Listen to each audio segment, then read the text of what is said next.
Halo, Assalamualaikum. Berharap siapapun yang menyaksikan video ini hingga akhir semakin bahagia, semakin sehat, berlimpah, dan berkah selalu tentunya. Di video kali ini saya akan menjawab pertanyaan yang diajukan di grup Telegram. Jadi saya memiliki grup Telegram.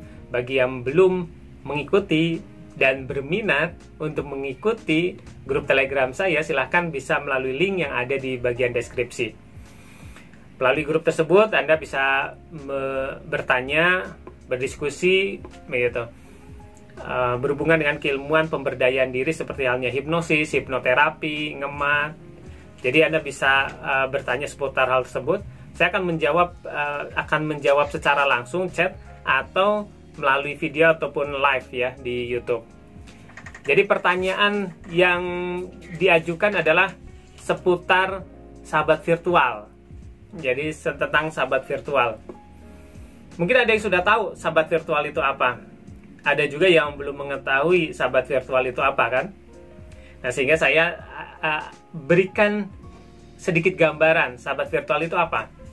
Sahabat virtual itu kita membuat sosok di dalam pikiran kita, di dalam mental kita, tentunya secara virtual itu. Yang bertujuan untuk memberikan manfaat kepada diri kita. Mungkin ada beberapa yang menyaksikan video ini langsung teringat dengan sesuatu ya, yang mirip begitu. Ya, mungkin ada yang teringat dengan yang namanya kodam, korin begitu ya.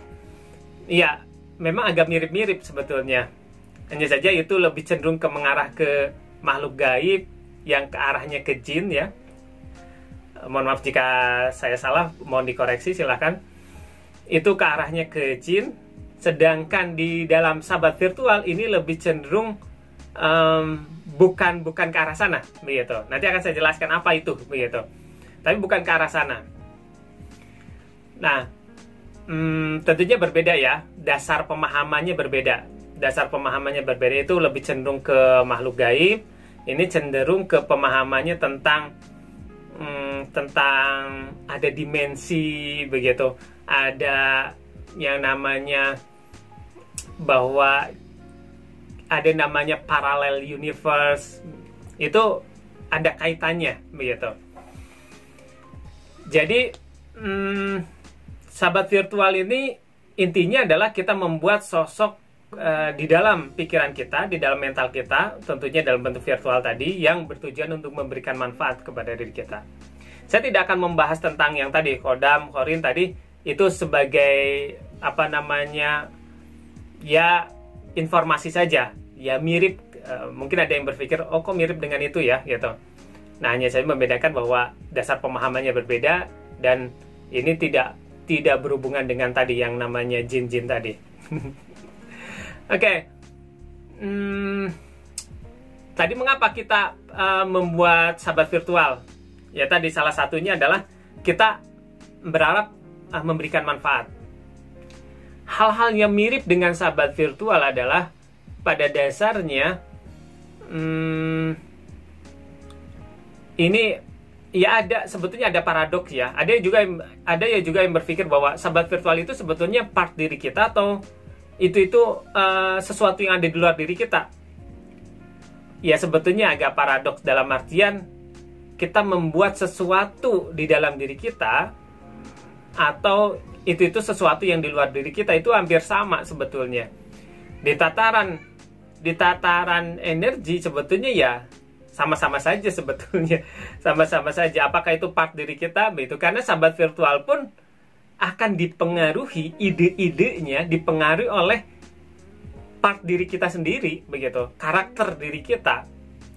Artinya misalnya begini, kita membuat sahabat virtual yang jadi bodyguard kita misalnya begitu. Kan sahabat virtual juga itu dibangun dengan ide pikiran kita, karakter diri kita. Tentunya sahabat virtual bodyguard saya dengan sahabat virtual bodyguard orang lain itu bisa berbeda.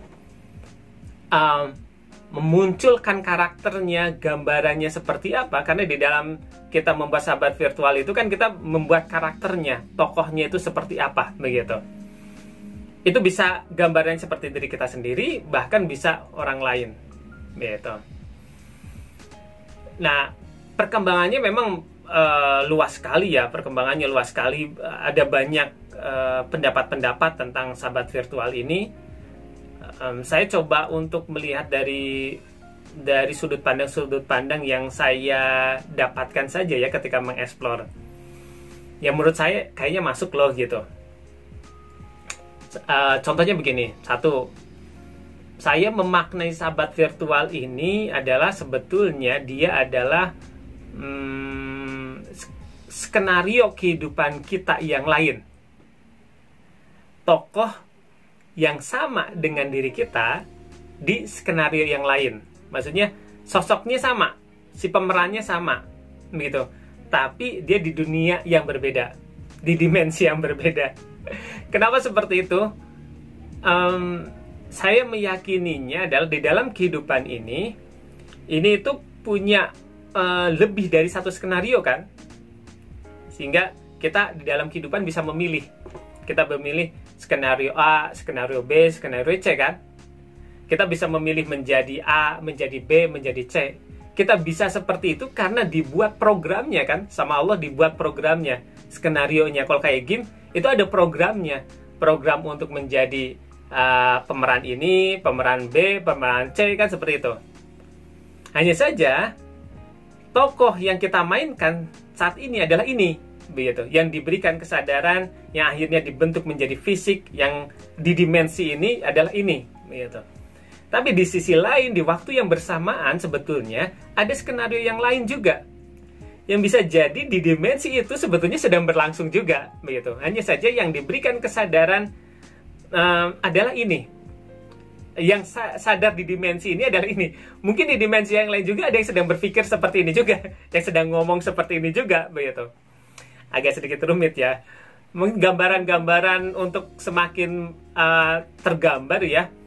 Itu ada beberapa film yang menggambarkan kemungkinan seperti ini. Contoh film The King ya, yang film drama Korea, itu ada Jet Li yang The One kalau nggak salah, begitu. Itu juga ada juga yang berhubungan dengan sosok kita di dimensi yang lain, dimensi yang berbeda.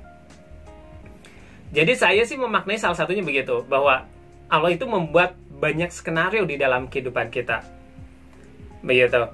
Nah, kita memilih skenario ini, yang kita sadari saat ini, begitu, adalah ini.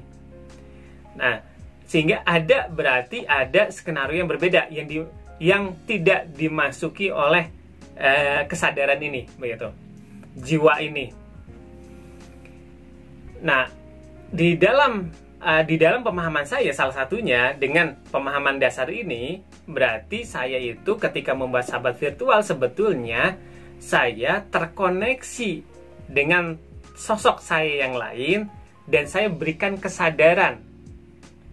Tapi tidak diberikan fisik ya, tidak diberikan fisik, hanya saja diberikan kesadaran saja.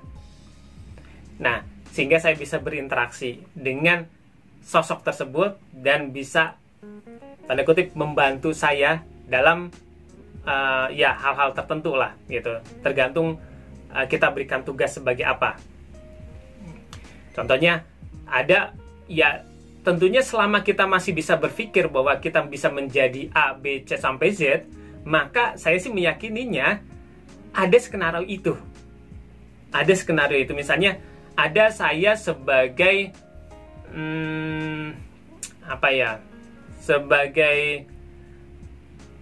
sebagai guru misalnya, sebagai tentara misalnya, sebagai polisi misalnya, begitu. Saya sih meyakini ada skenario di dimensi yang lain saya sebagai itu. Hanya saja saya tidak, akhirnya secara takdir saya menjalani ini. Walaupun ya ini saya tidak tahu apakah di dimensi yang lain juga sebetulnya sedang berjalan juga dan berpikir tentang hal ini. Ada diri saya yang berpikir tentang hal ini, yang saya sebagai tokoh, sebagai pemeran yang tadi sebagai guru misalnya, begitu, sebagai ustadz misalnya, ada juga Saya sih berpikirnya seperti itu. Selama saya masih bisa berpikir bahwa saya bisa menjadi A, B, C, Z sampai Z, begitu berarti skenario itu ada. Gitu. Space itu ada. Apa namanya? Ya, skenario itu kalau kita melihat dari sisi hologram bisa jadi ya begitu. Itu tuh ada sebetulnya, ini tuh sedang berlangsung banyak skenario begitu di sekeliling kita itu begitu. Baik yang telah lalu, yang sudah dijalankan oleh orang lain begitu, skenario-nya orang begitu. Skenario saya yang telah lalu itu ada juga yang sudah dijalankan oleh diri saya secara fisik, sedang berlangsung. Yang tidak dijalankan oleh diri saya yang secara fisik ini saya rasakan begitu, itu ada juga. Ini agak sedikit ini ya, memang agak sedikit mikir begitu, agak sedikit mikir berhubungan dengan hal ini. Nah, saya ada pemikiran tentang hal tersebut, pemahaman saya begitu, menggunakan sudut pandang tersebut. Ada juga memang yang berpendapat bahwa itu adalah part diri kita sendiri yang dimunculkan, bisa juga. Contoh Walt Disney yang saya dapatkan informasinya adalah yang pembuat pembuat dari Disneyland begitu, tokoh-tokoh Disney itu dia menghadirkan part-part dirinya begitu untuk diajak diskusi. Itu kan juga bisa juga disebut sahabat virtual juga. Part dirinya dikeluarkan, diimajinasikan ada di luar dirinya dan bisa diajak diskusi. Itu bisa seperti itu, bisa juga seperti itu. Jadi ya tadi ada juga yang berpendapat bahwa ya bukan skenario kita yang lain. Bahkan kita juga bisa membuat sahabat virtual itu dalam bentuk hewan misalnya begitu. Tokoh-tokoh yang lain, maksudnya bahkan misalnya saya bisa membuat sahabat virtual misalnya ini siapa namanya, Steve Jobs misalnya seperti itu kan bukan diri kita secara gambaran begitu. Nah, kita jadikan dia sebagai sahabat virtual saya begitu. Ada juga yang menggunakan sudut pandang seperti itu begitu.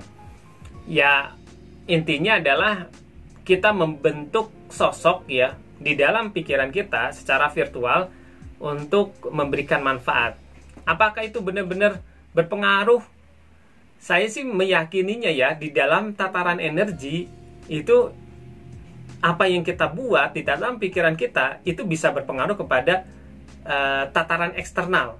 Apa yang dibuat di dunia internal kita ini mempengaruhi dunia eksternal kita.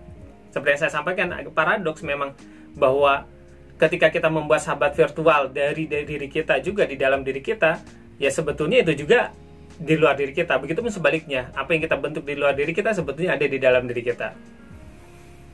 Terlepas dari itu, pemahaman dasar-dasar hal tersebut lah, kita lebih ke lalu siapa yang bisa membuat hal tersebut? Siapa saja bisa membuat pada dasarnya. Kapan saja bisa dibuat. Ya tadi tujuannya sudah disampaikan ya, banyak tergantung. Contoh saja, saya pernah membuat sahabat virtual kepada seseorang. Saya buatkan sahabat virtual ya. Saya buatkan sahabat virtual. Jadi seseorang saya bantu untuk dibuatkan sahabat virtual. Saya buatkan lah. Nah, ketika sudah dibuat, si sahabat virtual ini sama orang yang saya bantu tersebut begitu, diajak komunikasi. Kemudian dia diminta sebagai pemberi informasi. Si sahabat virtualnya suruh pergi. Coba cari tahu tentang ini di sana begitu. Uniknya bisa benar begitu. Uniknya bisa tepat apa yang disampaikan sahabat virtual, si pencari informasi itu ketika disampaikan lagi kepada orang yang saya bantu tadi, itu bisa benar. Nah, teknisnya bagaimana cara membuatnya? Ada yang salah satunya saya pernah melakukan secara langsung, saya pribadi menggunakan teknik hipnosis.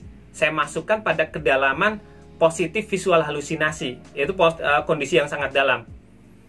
Pada kondisi tersebut, orang bisa meng-create menghadirkan sosok tertentu. Yaitu tadi karena ada fenomena positif visual halusinasi. Berarti artinya kita bisa memunculkan halusinasi visual, begitu. Nah, itu dibuat di situ dalam kondisi trans itu, kemudian dijangkar begitu, ditetapkan untuk tetap ada walaupun nanti ketika mata terbuka dan sudah buka mata kembali dibuatkan. Dan itu ya tadi ketika diminta informasi, coba suruh sahabat virtualnya ke sana, kemudian sampaikan apa yang didapat di sana. Ketika ditanyai apa yang didapat, itu benar begitu. Unik memang ya. Nah, itu secara teknis caranya itu seperti itu. Mudahnya itu seperti itu. Nah, banyak cara-cara yang lain. Bagaimana cara yang lain? Nah, gabung saja di grup Telegram, silakan, nanti kita diskusi lebih lanjut lagi. Terima kasih bagi yang menyaksikan video ini, karena saya mendengar ada suara azan, jadi saya mau tidak mau meng-cut ya, gitu. Jadi silakan bisa lanjut lagi di grup Telegram untuk diskusinya. Terima kasih bagi yang sudah menyaksikan video ini hingga akhir. Semakin bahagia, semakin sehat, berlimpah dan berkah selalu. Berharap bermanfaat apa yang saya sampaikan. Wassalamualaikum warahmatullahi wabarakatuh.